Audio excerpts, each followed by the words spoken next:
திருப்பத்தூர் மாவட்டம் வாணியம்பாடியில் செயல்பட்டு வரும் ஆதர்ஷ் மெட்ரிக் மேல்நிலைப் பள்ளி மாணவர்கள் 10ஆம் வகுப்பு பொதுத் தேர்வில் வாணியம்பாடி அளவில் முதல் இடம் பெற்று சாதனை படைத்துள்ளனர்.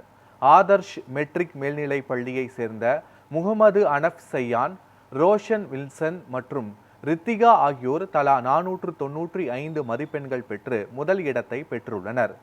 அக்ஷயா என்ற மாணவி 494 மதிப்பெண்களுடன் 2ஆம் இடமும், சஞ்சனா என்ற மாணவி 491 மதிப்பெண்களுடன் 3ஆம் இடமும் பெற்றுள்ளனர். மேலும் 41 மாணவர்கள் 450க்கும் மேற்பட்ட மற்றும் 82 மாணவர்கள் 400க்கும் மேல் மதிப்பெண்கள் பெற்று பள்ளிக்கு பெருமை சேர்த்துள்ளனர். சாதனை படைத்த மாணவர்களை பள்ளி தாளாளர் முனைவர் செந்தில்குமார், செயலாளர் ஷபானா பேகம், நிர்வாக முதல்வர் சத்தியகலா, ஆசிரியர்கள் மற்றும் பெற்றோர்கள் இனிப்பு வழங்கி பாராட்டினர்.